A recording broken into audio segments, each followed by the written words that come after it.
Olá, pessoal! Sejam muito bem-vindos a mais um episódio do Ligando os Pontos. Sou a Mari Sarkis, a sua host por aqui.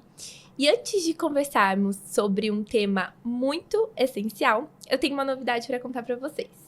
Bom, talvez quem já nos acompanha nas redes sociais já saiba do que eu tô falando. Agora, o Ligando os Pontos está no Spotify também. E aí ficou muito mais fácil de você poder nos assistir onde e quando quiser. A gente vai colocar o link aqui na descrição. E, produção, será que rola colocar o QR Code na tela também? Rola? Valeu! Bom, antes da gente iniciar a nossa conversa e eu apresentar as convidadas super especiais que estão aqui comigo hoje, vamos trazer alguns dados para vocês. Sobre o quê? Sobre educação inclusiva, né? Um tema que vai muito além da escola, é sobre justiça, sobre humanidade, é sobre o acesso real à educação para todos. E o que os dados hoje nos dizem, né? Hoje no Brasil, mais de 2 milhões de estudantes, público-alvo da educação especial, estão na educação básica. Quase 93% deles já estão em classes regulares, mas apenas 1 em cada 3 escolas oferece atendimento educacional especializado. Só 51% das escolas têm banheiros adaptados e quando falamos de elevadores, esse número cai para apenas 4%. E no mundo, mais de 250 milhões de crianças com deficiência ainda enfrentam barreiras enormes. Elas têm 2,5 vezes mais chances de nunca frequentar a escola. Isso mostra que matricular não é incluir. E para essa conversa tão necessária, tenho a honra de receber 2 convidadas especiais.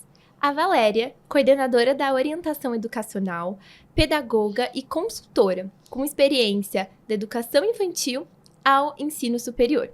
E a Elaine é educadora há mais de 40 anos, psicopedagoga clínica e especialista na formação de professores e orientação nas escolas. É uma honra ter vocês aqui. Mari, obrigada pelo convite. É sempre uma alegria estar aqui com vocês e falando sobre inclusão, né, Elaine? Ai, que delícia, temão. né? É um tema que a gente gosta, que a gente defende e que a gente está aqui com maior alegria e prazer. Obrigada, Mari. Obrigada a vocês. Vamos começar essa conversa com o que é, de fato, educação inclusiva. A gente ouve muito esse termo, mas será que a gente sabe a diferença entre inclusão e apenas adaptação? Eu queria ouvir um pouquinho de vocês, né? Como vocês enxergam esses conceitos? Olha, posso começar? Pode. Vamos lá.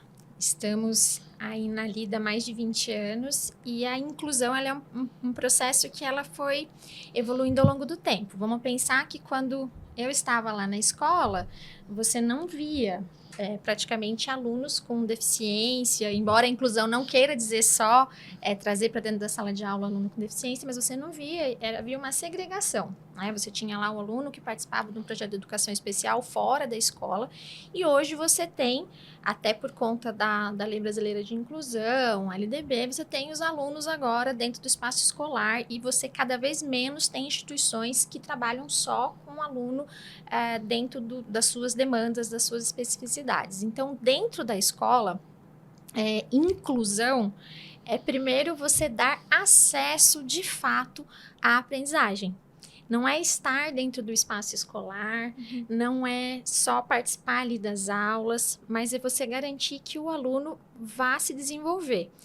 E aí vem os grandes entraves, que você falou um pouquinho da acessibilidade, então nem todas as escolas têm essa acessibilidade, mas você também tem a questão da formação. Acho que é um ponto bem interessante da gente falar, né, Elaine? Eu acho que que chega. A formação é um dos maiores desafios, né? Porque não é só uma formação do professor, e sim de todos os profissionais dentro de uma escola, né? Eu falo desde o porteiro ao diretor, todos precisam ter empatia, acolhimento, para que possa incluir de verdade, né? Eu acho que uma coisa que a gente vem fazendo, que eu acho que funciona super, você falou um pouquinho de desde o porteiro até o diretor da escola, é você apresentar esses casos. A gente tem, por prática, apresentar aos nossos estudantes que tenha qualquer especificidade, e aí a gente está falando de questões neurológicas, físicas, intelectuais. Existe também a necessidade de inclusões múltiplas, você tem pessoas com temperamentos diferentes, enfim. A gente apresenta realmente para a escola como um todo, faz uma diferença. Então, a gente procura fazer dentro da escola um momento de contar para os nossos profissionais quem é o público. E isso é muito bacana, porque realmente do porteiro ao diretor, eles vão conseguir conversar, conduzir, acolher e entender que às vezes uma resposta um pouco mais alta, um pouco mais irritada para pedir alguma coisa, não é um aluno mal educado, às vezes é um aluno TEA. Né? Às vezes é um aluno que só precisa que alguém tenha um pouquinho de paciência para ouvir, né? E o profissional também, né, nesse aspecto que a Valéria colocou, não é por mal, é por falta de conhecimento, né? Então, ele vai precisar olhar nos olhos, outro ele vai precisar tocar, outro ele não precisa tocar, né? Então, cada um tem uma exigência. E quando a escola está aberta para acolher cada uma especificidade, eu acho que todos ganham, né? Ganha a família, ganha o aluno, ganha os profissionais. É um ganha-ganha. É isso. E se a gente tivesse que resumir assim, então, eu entro numa escola, quais sinais aquela escola precisa me dar para que eu entenda que ela é uma escola inclusiva? Vamos começar do estacionamento? Pode ser. Vamos começar do estacionamento, porque se você tem um aluno cadeirante, você tem que ter vaga especial. Meu filho estudava numa escola que não tinha essa vaga e tinha um aluninho que era cadeirante. Gente, o que essa família teve que brigar para ter uma vaga especial, porque você vai estacionar em qualquer lugar, você vem na calçada, a calçada às vezes não é acessível, então você precisa ter essa garantia de mobilidade. Então, estacionou, escola tem rampa, consigo entrar com essa cadeira? Vou ter o elevador, caso tenha um prédio aí com vários andares. Se eu não tenho isso, eu tenho um andar adequado, pelo menos, com uma rampa, com um banheiro, onde esse aluno possa acessar. Eu acho que isso, se a gente está falando de ambiente. Estrutura, física, né? Física. É uma parte primeiro disso, sinal, certo? um primeiro sinal. Aí, vamos lá. Aula de educação física, certo? Eu tenho alunos diversos. Aula de educação física, o meu aluno que tem alguma dificuldade de mobilidade, ele está sentado num cantinho assistindo ou ele está participando? Tem alguma coisa ali que o leve para esse movimento. É claro que quando um pai vai visitar, ele não consegue visualizar isso. Então, ele vai ter que olhar os sinais estruturais ali no primeiro momento. Uma apresentação da escola, então, talvez ela vá contar. E quando ele sentar para conversar com a coordenadora, com a orientação, o que ele pode perguntar para essas pessoas que o ajudem a identificar? Ótimo. Eu acho assim que, em primeiro lugar, se o pai foi acolhido nessa escola, né? Porque muitas vezes o pai não consegue nem ser acolhido. Muitas vezes não tem nem a vaga para esse aluno, né? Então, a gente precisa das políticas sociais, políticas públicas, né? Todo mundo tem um caminho aí a trilhar. E esse aluno, ele precisa se sentir pertencente. Enquanto o pai, ele tem que abordar e colocar com bastante clareza qual é a demanda desse filho, quais são as dificuldades. Infelizmente, nem todas as famílias conseguem chegar e se colocar. Muitas ficam velando a realidade. E isso é triste. Por quê?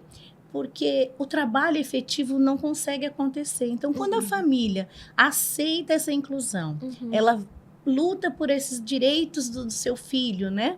Ela também tem que ser muito transparente, porque isso vai poder, a parte pedagógica vai poder fazer a adaptação necessária nesse aspecto. Essa criança tem mobilidade? Não, ela tem um problema cognitivo? Ela tem alguma coisa física? Então, direciona-se as atividades. Eu acho que até o projeto político-pedagógico tem que estar inserido com essas necessidades.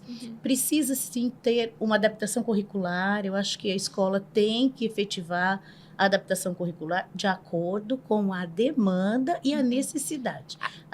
Eu falo sempre isso, né? Eu luto muito para que as crianças, adolescentes, eles possam dar o seu melhor. Não significa que um laudo restringe aquilo. Eu acredito muito que todos têm a possibilidade de evoluir. Então, é essa demanda que a gente precisa colocar, a família precisa colocar, para que essa criança, esse jovem, possa ser acolhido e em desenvolvimento. E se, por exemplo, a família ela não oferece todas essas informações, a escola também tem o dever de, se ela se mostrou, né, querendo acolher, ela tem o dever de fazer um diagnóstico muito Sim. bom, né? Também esse primeiro momento, eu acho que assim, é essencial. Se a gente não faz essa implantação da criança, né, do jovem, da melhor forma, depois o caminho fica cada vez mais difícil. Mais difícil. Eu lembrei enquanto você estava falando, e um pouquinho antes, até na fala de Elaine, tem duas situações. Você falou, olha, como é que o pai vai saber quando ele senta ali na cadeira se é uma escola inclusiva ou não é? Eu lembrei de um estudante que eu tive há 2 anos, que a família não admitia a condição do estudante. Então, estava conosco já há algum tempo, sem laudo, mas todo mundo que convivia com aquele estudante sabia que tinha uma questão. E tentando abordar com a família não trouxe, não se mostrava receptiva, não queria falar de investigação, de avaliação. Não, o pai também é assim. Quem trabalha na escola ouve sempre, né? O pai também é assim. Não, o pai era assim quando estava na idade dele, tá tudo bem. É normal pra normal, gente, não né? é nada. E foi conduzindo dessa forma, a gente fez as adaptações internamente conforme nós entendíamos que era necessário, então a gente percebeu que precisava de tempo adicional de prova, entendemos que precisava ali de alguma explicação um pouco mais detalhada, um material um pouco mais, com uma fonte maior, com algumas introduções ali que pudessem promover a aprendizagem daquele aluno. Então, a escolarização dele foi indo ok ao longo dos anos. Só que aí, 3º ano do ensino médio, veio o Enem.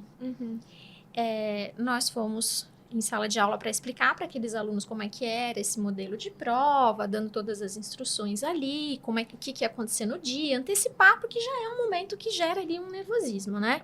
Claro. E uma das coisas que a gente falou é a coisa do Enem, de você só poder ter a caneta com tubo transparente, não pode levar lápis e tal. E o menino vai para a prova e leva uma lapiseira. E tava numa sala regular. Só levou a lapiseira. Não, ele levou a caneta, mas ele levou a caneta e a lapiseira. E ele estava numa sala regular. Pro edital, aquilo era considerado cola. Se ele estivesse inscrito como um aluno de inclusão, a fiscal teria todo um trato e explicar para ele que não podia retirar aquela lapiseira, a vida dele ia seguir, ele ia fazer o Enem que ele estava preparado para fazer. Mas como ele estava numa sala de aula regular, sem nenhuma especificidade, a hora que ela pediu para ele guardar a lapiseira, ele falou, mas por quê? De uma forma um pouco mais ríspida, ela entendeu aquilo como desafio, vamos lá para outra sala, anulou o Enem dele. Esse menino entrou em desespero. Vou dizer seguramente que foi um dos atendimentos mais tristes que eu fiz na minha vida, porque ele não conseguia entender o porquê dele ter sido desclassificado. Então, é um aluno cuja família recusou a ele o direito de ser assistido. Tá? E muito tranquilo. Nossa, olha isso, essa consequência gigante vai Uma acontecer lá no frente. final. No final de todo o processo. Exatamente. Isso, aí a gente está falando de uma família que recusou. Por outro lado, vamos lá. A gente tem situações de estudantes que a família chega e no momento do atendimento, quando ela percebe que ela não precisa ter medo de dizer que ela está falando de um aluno de inclusão, porque vamos colocar que a gente tem famílias muito sofridas também, que elas são recusadas inúmeras vezes, tem sempre uma desculpa ali. Então, às vezes, a família também faz a matrícula e não conta da necessidade por medo, e a gente entende.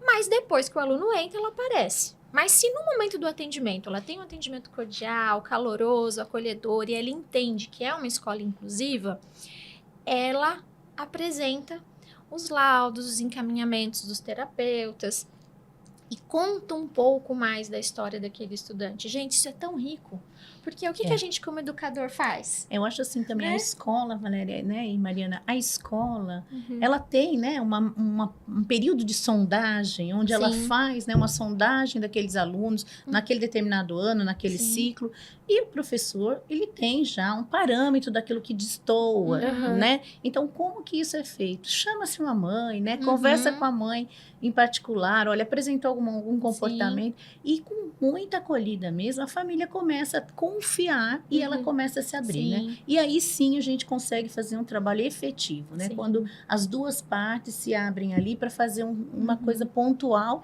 e direcionada. Eu acho que isso é muito importante. Verdade. Eu acho que é tão importante para o estudante, porque, e assim, uma coisa que eu já vi, eu trabalhei em muitas escolas, aí eu tinha escola que quando a gente tinha um aluno de inclusão, e aí a família, não, porque eu queria que vocês fizessem reunião com a psicóloga, com a psicopedagoga, com a fono, eu já vi assim, o povo torcendo o nariz, já vem gente aqui dizer o que eu tenho que fazer. Gente, eu sempre adorei, porque aí os profissionais vinham, eu falei, e aí, como é que você faz lá? Como é que você trabalha isso? Como é que você trabalha aquilo? Me dá dica. Então, aqui eu faço assim. E se a gente fizer isso? Gente, Eu aprendi muito, forças, Valéria. eu também. Eu, na educação, aprendi muito com os profissionais. E hoje eu estou do outro lado, né? Eu estou em consultório e eu faço esse caminho. Porque eu falo assim, gente, eu preciso conversar com o professor, eu preciso estar na escola.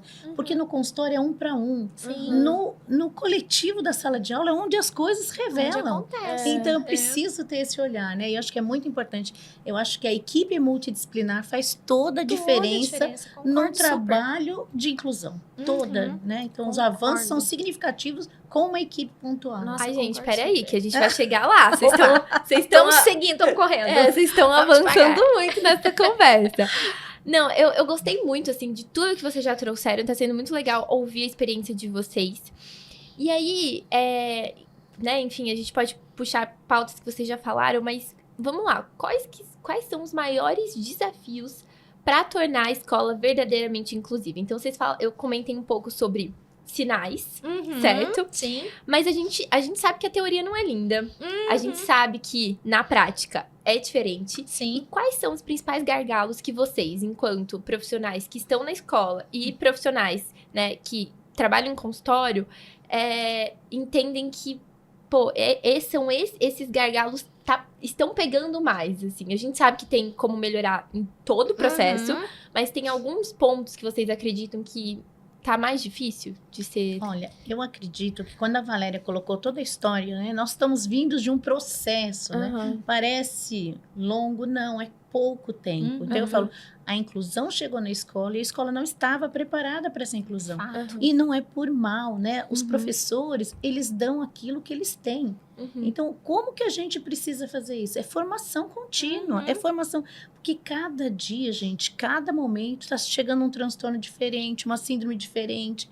Então, não dá conta de atender toda a diversidade que existe.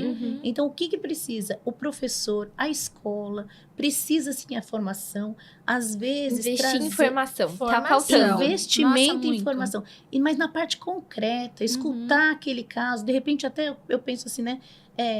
Esmiuçar bem, sabe? O que essa criança é de bom, o que tem, o que o profissional veio dizer dela. Às vezes, a gente escuta de um profissional e você usa para outros alunos aquela mesma orientação.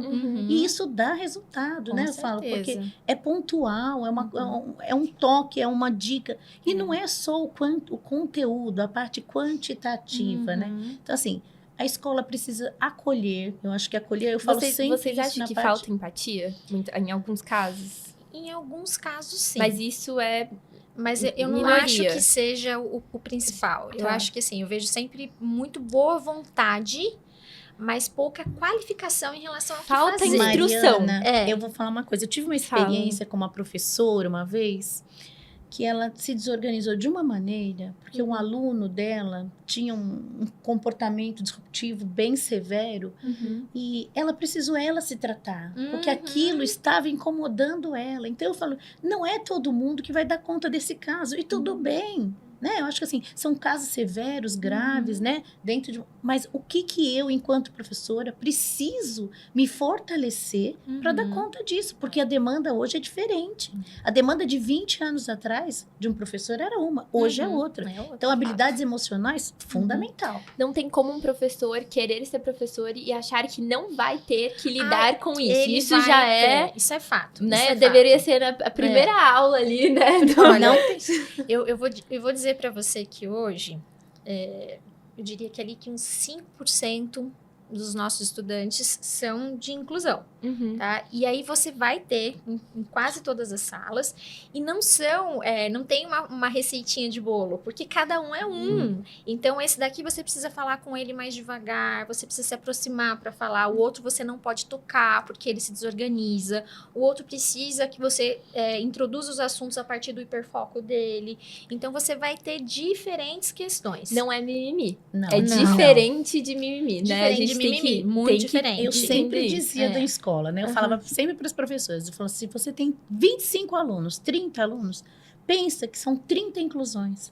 Cada aluno aprende de um jeito. Um aprende, né, a parte visual, outro auditiva, outro sinestésico, cada um aprende de uma maneira. Então, a gente tem que pegar aquela cordinha que vibra em cada um e fazer acontecer ali. Eu acho que tem uma coisinha, você falou de gargalo aí, tem uma palavrinha que é boa vontade, tá? Então, eu acho que tem que ter muito boa vontade no momento do acolhimento desse estudante.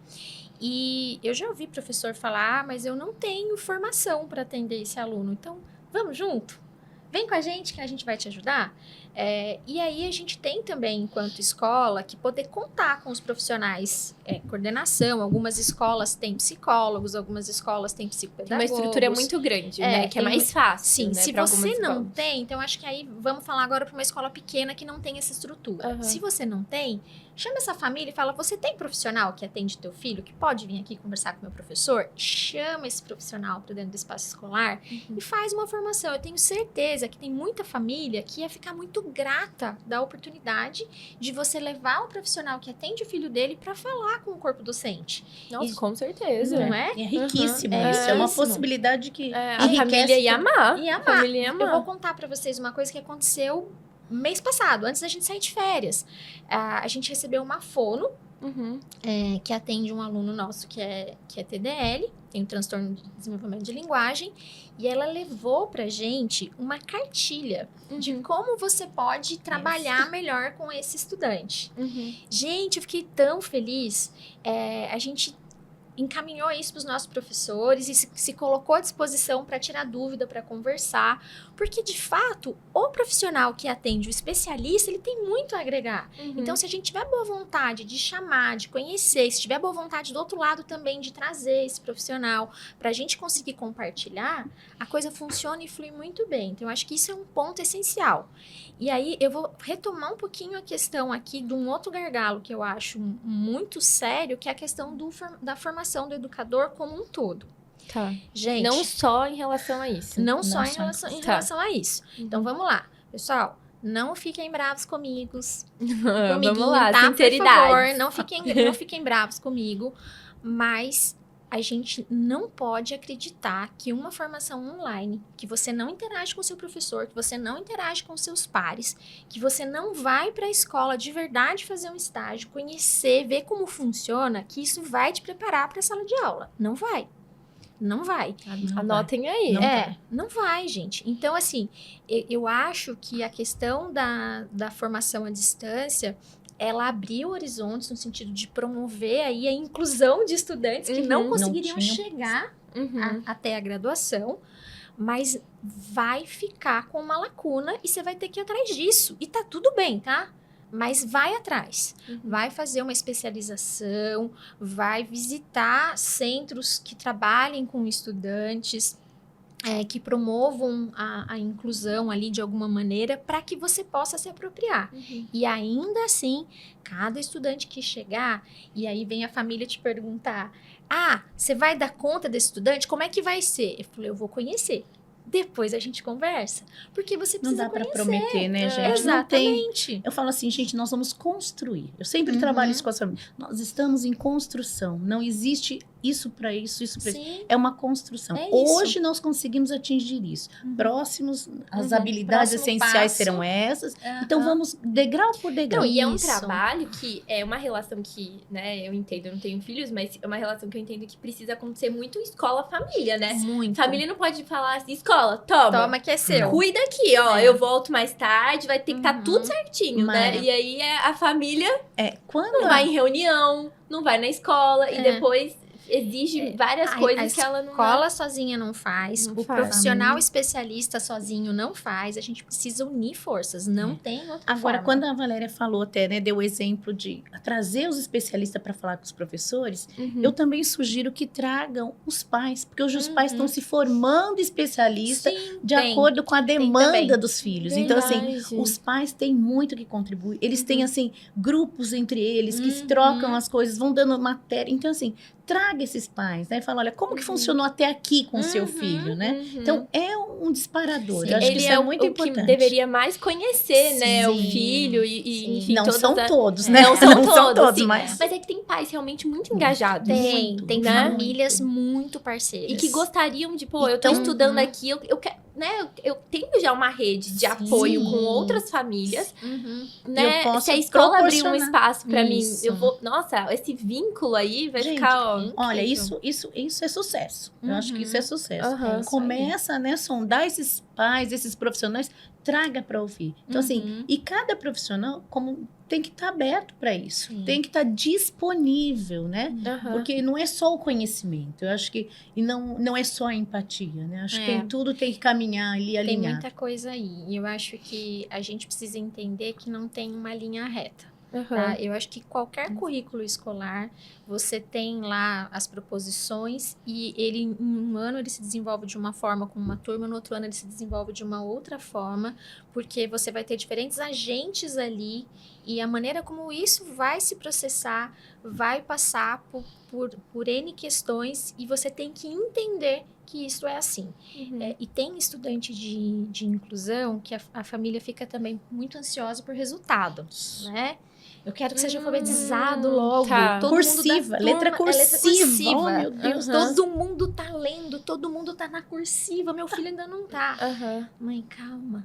Calma. Ele tá no tempo dele. E ele vai chegar Ele vai no chegar. tempo dele. Ele E vai talvez chegar. esse aluno não precisa fazer cursiva. Não precisa, é fato. Ele Então, vai é chegar. adaptação, né? Talvez ele precise utilizar um tablet de Aham. apoio. Então, são casos e Você casos. sabe que você me lembrou um outro caso. Eu tive Aham. um aluno lá no início da minha carreira como professora que existia uma expectativa muito grande, ele teve paralisia cerebral, existia uma expectativa muito grande de que ele escrevesse. Então, eles estavam fazendo vários trabalhos com TO, para que ele conseguisse ter a pegada do lápis para escrever. Uhum. E aí, chego eu, na época, dando aula de informática. Uhum. Vamos tentar introduzir o teclado para ele? Uhum. Gente, foi vida. Porque ele não conseguia escrever O tônus com lápis, muscular, não tinha mas o ele tônus tem muscular. a força de... Mas ele sabia digitar, ele estava alfabetizado. Ele estava alfabetizado. Então, Um letramento digital, né? sim, foi incrível, porque ele Uhum. sabia como fazer. Ele não Uhum. conseguia demonstrar aquela aprendizagem. A partir do momento que ele aprendeu a usar o teclado, ele legal conseguiu isso. se comunicar. E isso, sabe que eu fico É pensando? recurso, né? Não é Aham. para ser sofrimento, né? O aprendizado não é para passar por sofrimento. Uhum. O aprendizado tem que ser uma coisa prazerosa, significativa. Então, por isso que eu falo, não dá para exigir de todos os alunos a mesma... Não dá para ter a mesma régua, medir com a mesma Sim. régua. Não existe isso, né? Uhum. Cada um tem uma demanda, cada um tem uma habilidade específica. Sim. Então, a gente precisa... Ó, quando a gente fala de sistemas de ensino, existe um assunto bem em alta, né? Que é o tema avaliação. Uhum. Como vocês entendem que essa avaliação ela pode passar por um processo, né, de inclusão? E como as escolas deveriam encarar esse período, tanto as escolas quanto a família, para alunos que, né, precisam de um outro olhar, para às vezes a avaliação ela não vai atender da melhor forma aquele processo de aprendizagem daquele aluno.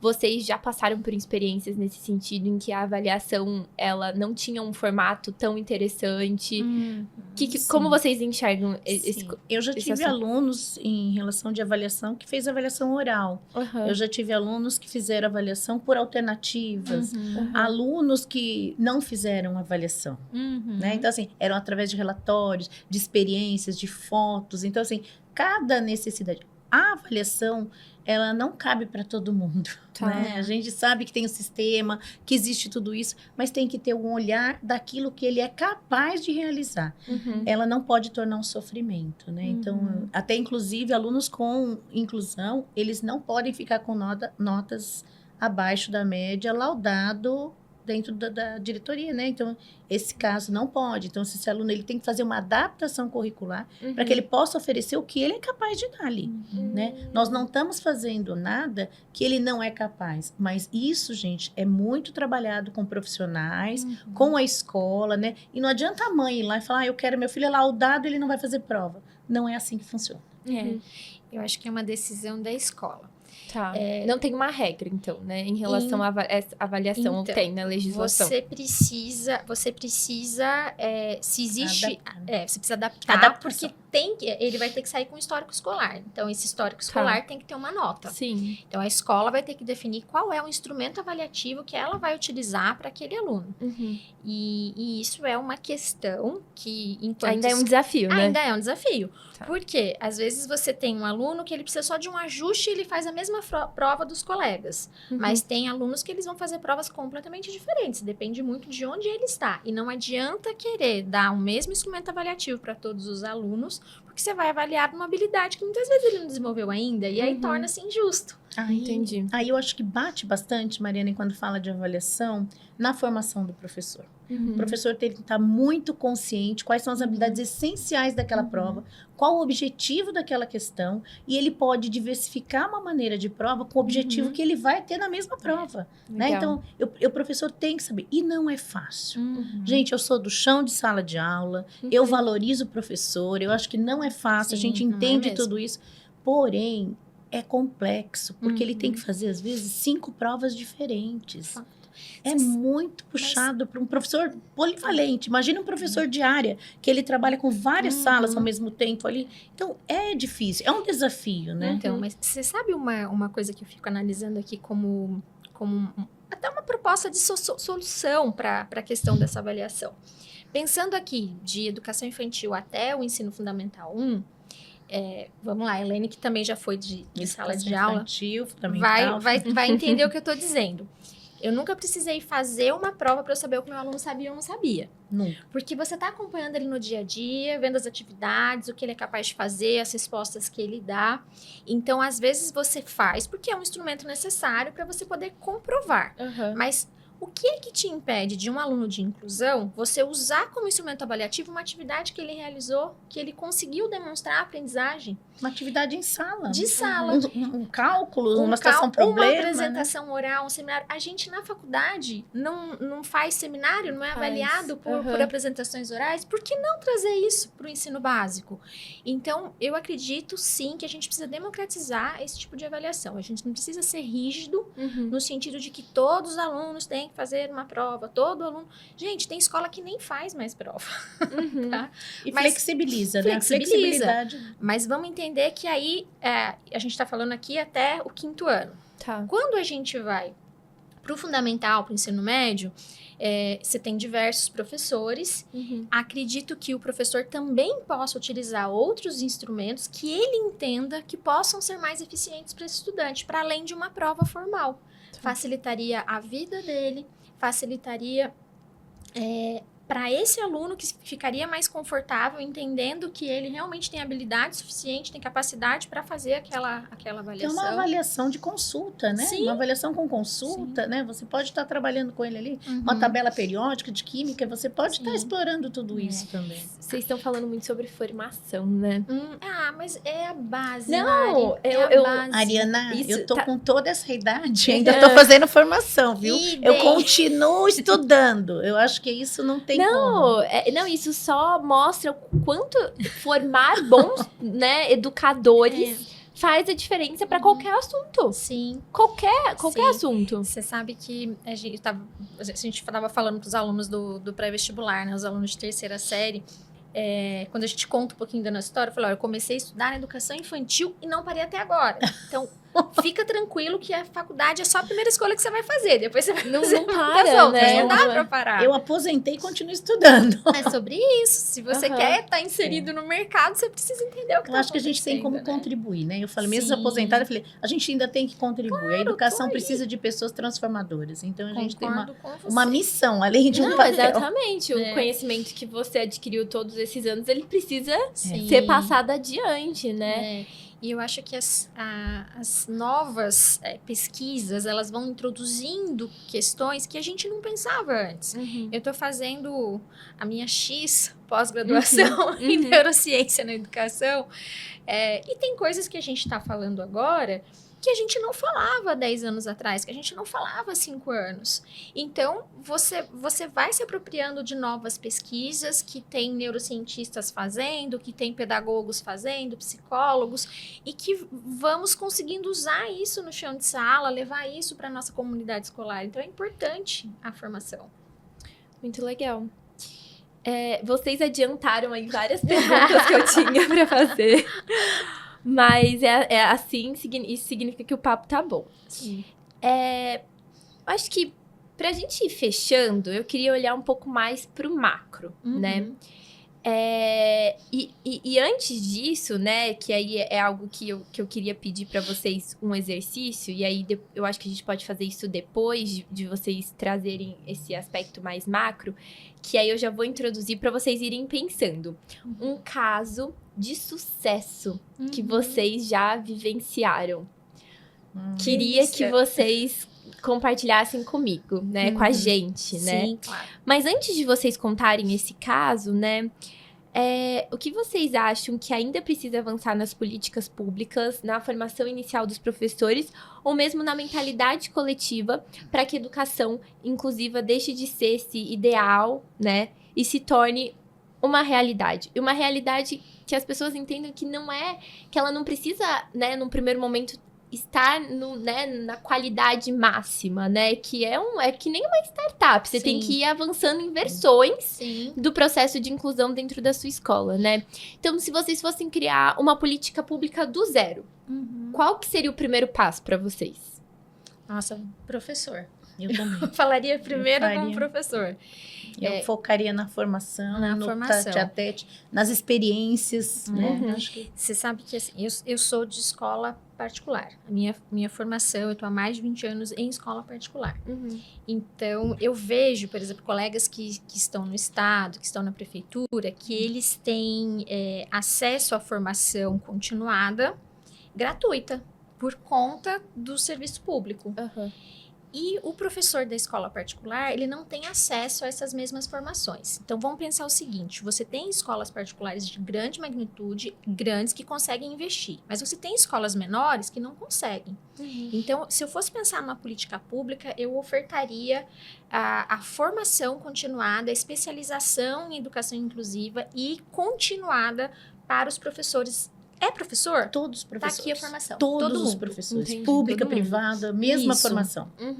Porque eu acredito que você poderia até criar, vamos pensar isso, eu tô falando de políticas públicas, você poderia até criar uma taxa mínima que se pagasse para fazer, ou incluir isso em abatimento de impostos, mas garantir ao professor a formação continuada, para dar segurança para esse profissional que está em sala de aula, para que ele pudesse, de fato, falar com propriedade, se sentir mais seguro ali no dia a dia, né, Helena? Eu acho também na parte profissional, né? Eu acho que desde uma universidade tem que constar, todo mundo tem que saber lidar com a inclusão, porque hoje em dia não é só na sala de aula, esse aluno vai sair no mercado de trabalho, ele vai se debater com outros colegas e ele precisa que as pessoas tenham acolhimento, porque se ninguém conhece, não é maldade.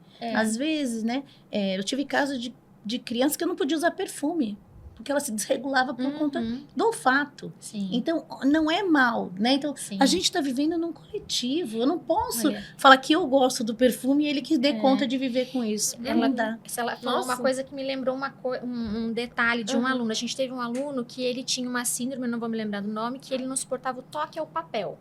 Minha gente, vocês conseguem imaginar um aluno dentro de uma escola que não pode tocar o papel? E aí você tem livro você tem caderno, folhas e folhas, prova como é que você vai fazer com esse aluno. Então, até que foi se descobrir que isso existia, o que se ouviu de gente, mas isso é frescura, mas isso não existe, mas dá um jeito, né?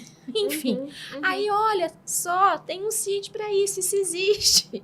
Então, você vai adaptar, enfim, tem Nossa, questões é a primeira aí. vez que eu escuto falar disso. Então, existe. Você não tem noção. Se a São gente tivesse assim um dia inteiro, muitos casos, a gente ia muitos listando. casos. Mas vamos voltar lá a falar das políticas públicas, que eu acho que isso é importante.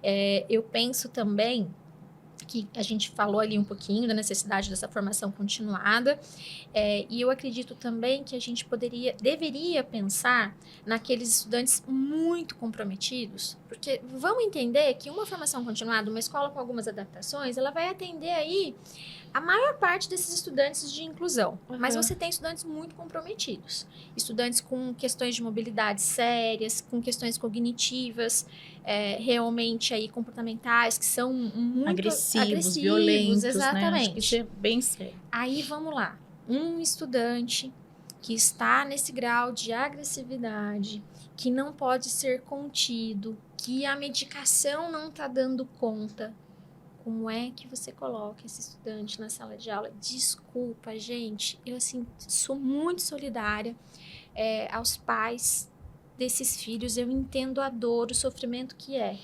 Mas a gente precisa incluir todos, incluir né, todos. Incluir e todos. A gente precisa ter uma política pública, ter um local onde esse estudante possa ter acesso, primeiro ali, às questões funcionais, para que ele possa ser de fato incluído no ambiente escolar e ele estar ali sem correr risco para a própria integridade, para a integridade dos colegas e dos profissionais. E é muito difícil. Eu já tive casos de alunos que ou ele ia para a escola dopado e aí ele dormia, ou ele ia para a escola sem estar medicado e ele quebrava tudo e ele batia em todo mundo. Como é que faz? Isso é real, isso é muito próximo, não está nada distante da gente.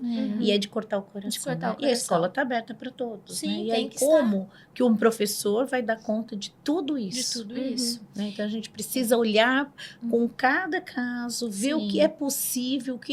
E, às vezes, aquela escola não é a melhor escola para aquela criança. Né? De repente, o número de alunos reduzido. Então, a gente precisa olhar para onde vai ser o melhor lugar. Então, enquanto profissional, eu ajudo os pais a buscarem escolas, né? Porque, olha, talvez essa escola aqui é uma proposta que dá... Encaixe melhor. Vamos conhecer, vamos, né? Eu acho que é importante a gente olhar, não é escola para todo mundo, vamos pegar né? o tempo reduzido. Às vezes é um estudante que ele consegue ficar 1 hora dentro do espaço escolar. É isso. E é isso que ele vai ter. E já uma tá hora de qualidade. Valéria, né? uma hora de qualidade. Não adianta deixar 5 horas dentro do ar, onde ele se desregula, onde ele fica agressivo, ele se machuca, ele põe em risco outras pessoas. Então, assim, tudo isso tem que ter muito feeling. Tem que ter muito feeling. A legislação nos permite, em tratativas com a família e com os profissionais, acordar um tempo reduzido. Mas isso é uma coisa que precisa ser combinada entre todos. E se uma das pontas não aceita, quem sofre é o estudante. Porque, às vezes, vamos pegar, por exemplo, uma pessoa que se desregula com barulho. No momento de entrada da escola, o barulho, o movimento, ele é muito grande. Então, ele já chega coado, ele já chega assustado, né? Sofrendo. Puxa, se esse aluno pode entrar depois, ou se ele pode chegar antes, você consegue deixar o ambiente melhor para ele. Agora, se a lei diz que ele tem que estar lá o tempo todo, que ele tem que entrar junto, que ele tem que sair junto, não está sendo bom para esse menino. Ele precisa ter, a gente precisa ter essa flexibilização. Isso é política pública. Existe a lei precisa trazer esse menino para dentro da escola, mas a gente precisa poder olhar e ver o que é melhor para ele dentro daquele espaço. A escola pode oferecer o melhor para ele. Acho que se tiver em comum acordo com a equipe multidisciplinar e a família e a escola, afinando isso, é progresso, é desenvolvimento. São ganhos. Eu acho que a gente precisa olhar e oferecer aquilo que é possível, não que é o desejo, o sonho, né? Então, a gente tem que lidar com isso. Muito bom. E vocês pensaram em algum caso de sucesso? Nossa, eu tenho vários. Olha, eu também tenho vários casos de sucesso. Eu Conta acho que eu aprendi muito com a inclusão. Eu acho que eu me transformei após a inclusão. Eu posso dizer para vocês que a inclusão me amoleceu como educadora, me tornou mais humana, né? Então, acho que eu falo que cada ser que cruza o caminho da gente não é por acaso, né? É Deus mesmo que está te encaminhando, né? Então, eu acredito muito nisso. E são vários casos. Eu já tive caso de querer trazer para casa, de adotar. Muitas vezes. Eu já te juro, eu já tive caso de adotar. A minha vontade era trazer para casa, porque tem abandono, gente. Tem muitas coisas. Sim. Porque a gente está dizendo, né, de uma realidade cruel, porque não tem amparo, né? Quando a gente está falando de uma equipe multidisciplinar, a gente está dizendo que tem uma situação onde todos têm condições, mas tem muitos casos, muitos carentes, que não têm preparo, os pais separam, os pais deixam de cuidar dos filhos, os avós são obrigados a assumir isso, e os avós não têm nem a estrutura, eles não têm condições financeiras, física, emocional. Então, assim, a gente precisa olhar para esses casos, né? Eu acho que esses casos nos requerem... Enquanto tem gente junto remando, é legal, mas muitos casos não tem ninguém. Não tem ninguém. Só tem a criança e a dificuldade dela e mais ninguém. Então, assim, diante de tudo que eu vivi, eu sempre falo, né? A gente tem que olhar para aquele aluno, para aquele ser, como se você fosse a única coisa de bom que acontecesse na vida dele aquele dia. Então, passa naquele dia, eu falo para a professora, eu sei que eles desorganizam a gente, eles irritam, eles desconcertam, porque uma sala inteira, né, não está conseguindo, porque uma criança que foge... É muita coisa acontecendo ao São mesmo tempo, né? muitas coisas, mas assim, olhe com misericórdia. Eu acho que a gente olhar para o outro com misericórdia, que ele tem potencial, que alguma coisa ele é capaz, né? Eu fiz um atendimento, né, de uns 2 anos, de um menino de X frágil, ele estava entrando no ensino médio, e ele não escrevia, não lia, não reconhecia letras. E ele saiu do 3º ano lendo, escrevendo e fazendo contas com calculador. Então, assim, isso é projeto de vida, né? Ele não saiu fazendo aqueles textos nem nada, mas ele está preparado. Então, teve autonomia, conseguiu construir projetos de vida. Então, assim, isso junto com família, isso olhando para a escola, indo lá na escola, falando assim, olha, vamos sentar aqui. O que ele fez? Eu posso te ajudar nisso, né? Então, assim, a gente está para somar, né? A gente tem uma missão que você tem que estar no mundo para somar com essa criança. Então, eu preciso ajudar esse indivíduo, né? E quando a gente fala da educação que vai sair aí, ele está no mercado de trabalho, eu procuro trabalho para ele. Eu procuro trabalho. Eu mando vagas, né? Porque o que acontece? A gente precisa ser luz. Eu acho que a gente precisa ser luz. Então, é onde todos podem fazer um pouco a diferença no mundo. Posso contar 2? Claro. Não consegui decidir. Ela ficou falando ali. Eu falei, não consigo decidir. Vou ser rapidinho, então. Conta. Olha, eu quero contar um de um pequenininho que eu conheci lá atrás. Aluno de 3ª série, sendo desligado da escola em abril, porque ele... 3ª série, ensino médio. Não, ensino fundamental 1. Sendo desligado da 3º escola, ano. 8 aninhos, tá? Porque ele atacou uma professora com a tesoura. Colocou a tesoura na garganta da professora e falava que ele ia matar a professora.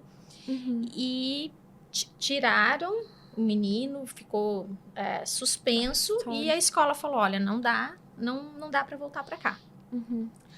Aí a mãe, já de mais idade, sozinha, mãe solo, foi conhecer a escola com uma tia e foi num final de tarde. Escola que você trabalhava? Que eu trabalhava, eu era coordenadora da escola, ela foi conhecer a escola, eu apresentei a escola, tinha vaga, conversei sobre como funcionava, material e tal. Só que tudo que eu perguntava sobre o aluno, ela não me respondia. Eu falei, olha, mas queria conhecer um pouquinho melhor, dá pra você trazer aqui? Não, a tia falou, ele tá no carro.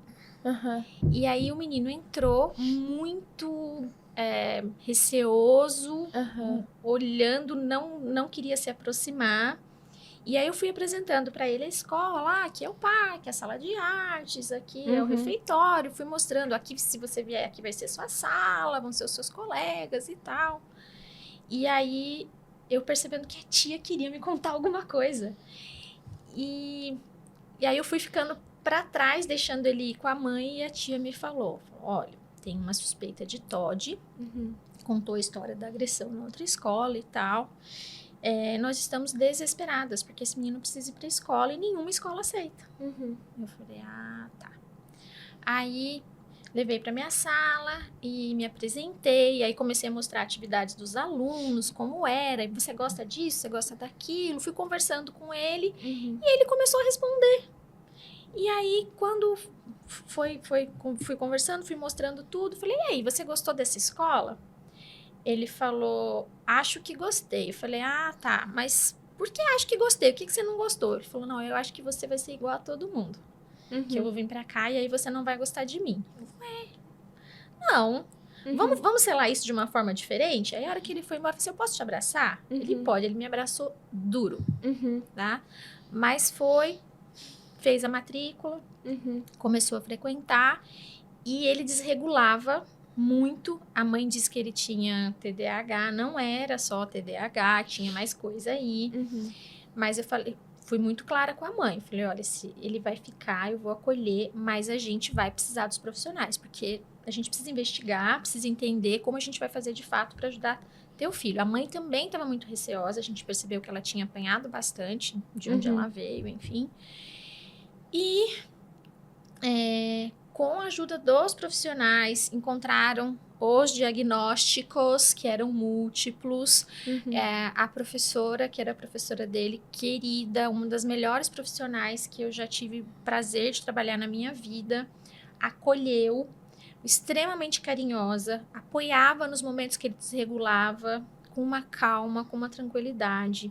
A gente introduziu a bola de pilates na sala, então quando ele, antes de desregular, ele ficava na bola, e os amigos, mas por que ele tem a bola? Eu falei, então, porque ele precisa da bola, mas ele empresta para vocês de vez em quando. E aí a bola virou o show da sala, no intervalo todo mundo podia sentar um pouquinho na bola. E aí, às vezes, isso não era o suficiente, então a gente combinou com ele que quando ele estivesse muito agitado, que ele podia sair um pouco da sala para respirar, para não se exaltar. E aí ele só fazia assim para a professora, fazia um sinalzinho, tô saindo, e ia para fora. Às vezes a coisa estava tão séria que ele corria em volta do prédio da escola para se acalmar. Olha, só quero dizer que deu certo, tá? Deu muito certo, nunca agrediu ninguém. Foi um aluno que a gente apresentou para ele o abraço na matrícula e isso virou recorrente. Ele me abraçava, ele abraçava a professora, ele abraçava o porteiro. Um menino extremamente carinhoso e que eu acho que ele precisou disso, de um olhar carinhoso para ele. Porque, de fato, ele respondia mal, de fato, ele era muito agitado. Se você for pegar como um menino disciplinado e mal educado, você não vai gostar dele, você não vai conseguir. Mas se você der a oportunidade de conhecer, então, uma graça de menino. E deu muito certo. E eu quero contar um da ponta. Conta. Um do final. Um que, assim, me causou muito sofrimento, porque a família não aceitava. Ponto ensino médio. Ensino médio, 3º ano do ensino médio, a família não aceitava que ele tinha questões, tratava como uma ansiedade, ele tem ansiedade generalizada, e dava um remedinho para ansiedade, mas gente, ali também, olha, eu que não sou neuropsicóloga, não sou neurologista ou psiquiatra, eu daria para ele uns 4 ou 5 CIDs, tá? Muitas questões que não foram trabalhadas ao longo da escolarização. E aí, quando ele chegou para a nossa 3ª série, ele já era aluno do ensino fundamental e ele veio para o ensino médio e a escola foi adaptando para conseguir conduzir, já que a família não aceitava. Quando ele veio para mim, eu já tinha tido aquela experiência que eu contei antes do menino que perdeu o Enem. Aí, quando ele chegou para mim, eu chamei o pai e a mãe e falei, o negócio é o seguinte, ele vai ficar aqui, então agora a gente vai tratar de verdade. Você quer que ele se forme? Você quer que ele vá para a faculdade? Ele tem condições, mas vamos fazer isso direito? E aí, fui muito firme com essa família, que eu queria terapia para ele, no mínimo.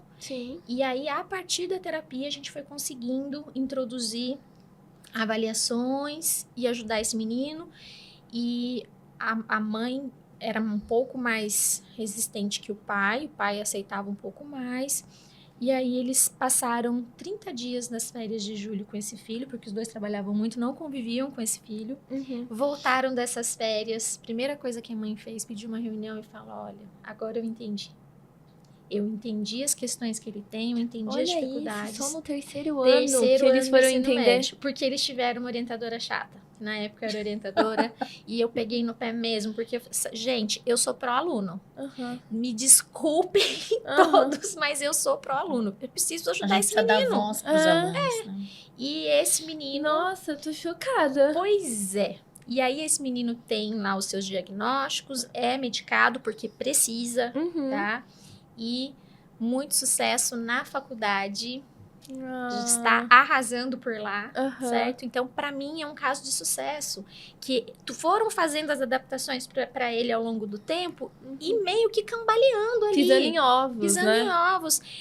E eu acho que às vezes a gente precisa ter um olho no olho com essa família e falar, olha, eu quero o mesmo que você, eu quero bem desse menino, eu quero o melhor pra ele. Eu tô aqui pra ajudar, né? Não é É atrapalhar, é ajudar. Contribuir, né? Tá E todo mundo sozinha eu não consigo. E você sozinha não vai conseguir. Ninguém. E o professor na sala de aula também não. A gente precisa dar a mãozinha aqui, vamos juntos. Né? Eu acho que aí divide o fardo e todo mundo vence, né? Ai, Acho que que isso é legal. importante. Eu lembro que na época eu indiquei um psicólogo muito bacana, que eu sabia que ia ter essa firmeza com a família também, para não deixar escapar. E foi muito, muito legal mesmo, sabe? Eu acho que a gente conseguiu fazer um trabalho bom em prol desse menino. Hoje eu acompanho nas redes sociais e eu vejo que ele tá arrasando e fico tão feliz. É tão legal. Parabéns. Podia deixar um recadinho, Mariana? Claro. Eu acho assim, a gente está falando, né, de tantas demandas, né, de questões sociais, financeiras. Todo mundo tem direito. Eu acho que as famílias precisam ir atrás, os professores, as escolas têm que orientar. Tem muito trabalho voluntário. Tá cheio de profissionais fazendo a diferença sem cobrar um tostão. Então, assim, batalhem por isso. Eu acho que o aluno não precisa só do financeiro. Então, as famílias, quando estão empenhadas, elas podem... E eu falo até mais, a parte do SUS tem feito trabalhos riquíssimos, riquíssimos. Então, a gente tem até terapias alternativas agora, né? Sim, tem um trabalho incrível. Então, assim, busquem, né? Acho que a gente não pode deixar o problema por questões nenhuma. Eu acho que todo mundo tem o direito e a família pode dar os braços, os profissionais podem ir atrás. Quantas vezes eu ia atrás para crianças carentes? Olha, ia numa paróquia, na outra, quem que pode atender? Tem fono que faz. Então, caminhe isso. Eu acho que isso é importante. Eu acho que a gente pode estar orientando para que todos ajudem aí a construir um futuro melhor. Eu acho que a inclusão, ela demanda... aí um agradecimento final. Queria que vocês duas dessem um fechamento. Olha, eu queria falar um pouquinho pro profissional da educação. Eu sei que não é fácil, a gente está falando aqui de tempo de estudo, a gente está falando de preparação, de formação, de pensar em atividades alternativas, de fazer reuniões para conseguir entender melhor esse estudante. Mas é muito gratificante quando você consegue ajudar um estudante a avançar, a dar o próximo passo. E às vezes tá todo mundo escrevendo o texto e ele tá começando a escrever o nome dele, tá tudo bem. A gente precisa segurar a nossa ansiedade, porque a gente quer que todo mundo esteja no mesmo lugar e não vai estar, tá tudo bem. Mas se abre para isso. Se abre para isso, porque vai ser muito gratificante. Você vai conseguir ajudar seres humanos, e ajudar um ser humano é muito incrível. A gente fica muito feliz, dá trabalho, não vou enganar ninguém, mas é muito gratificante você ver eles construindo histórias, eles seguindo para o próximo passo, eles se desenvolvendo enquanto indivíduo. E a gente tem hoje a facilidade nas redes sociais de poder acompanhar os nossos ex-alunos. É muito bonito vê-los se desenvolvendo, trabalhando, estudando. E não precisa ter medo. Você precisa poder contar com seus colegas, com seus parceiros. E essa parceria tem que ser, como a gente vem dizendo desde o começo, família, escola, os profissionais externos. Façam parcerias, criem laços para que vocês possam apoiar esses estudantes. Agradeço muito pelo convite, é um assunto sempre muito bom de falar. A gente sabe que é delicado, mas agradeço bastante a oportunidade de conversar aqui um pouquinho com vocês. Muito bom. Eu também queria muito validar os professores, né? Fortalecer os professores. Eles precisam ser acolhidos. Eu sempre falo, né? A gente tem que cuidar de quem cuida. Cuidar de quem cuida. Cuidar de quem cuida. Cuidar de quem cuida. E eu sou suspeita a dizer, né? Eu tenho que terminar com uma frase de Dom Bosco, porque educação é coisa do coração, né? Eu acredito que educação, só de você já estar numa sala de aula, você foi tocado. Então, vá em frente, pegue todos os instrumentos, continue buscando, que você vai fazer a diferença em muitas vidas, né? Eu também tenho a maior alegria e maior prazer de ver meus ex-alunos aí construindo família, todo mundo dando vida aí. Feliz demais. Agradeço, Mário, o convite. Valéria, a participação junto. Muito bom a gente estar junto. Prazer em revê-la. Que bom, né? Acho que foi uma conversa muito boa. Eu acho que a gente tem muito que agregar e é um assunto delicado que precisa ter respeito, amor e acolhida. Gente, que conversa rica, necessária e uma conversa muito humana. Vocês aí superaram as minhas expectativas de conversa. E muito legal, né? A gente uniu duas pessoas que já se conheciam. Então, aí foi um reencontro. Sim. Valéria e Elaine, muito obrigada pela presença de vocês, por vocês terem compartilhado conhecimento e experiência, né? Trouxeram casos que eu espero que impactem as pessoas que estão nos assistindo, né? Então, para vocês que nos acompanharam até aqui, muito obrigada pela presença. Esse foi mais um episódio do Ligando os Pontos. E não esquece de seguir a gente no Spotify e compartilhar esse momento, essa conversa, né, tão necessária com alguém que você acha que precisa também, né, ser impactado por essas, né, profissionais maravilhosas, tá? Então, nos vemos no próximo episódio. Obrigada!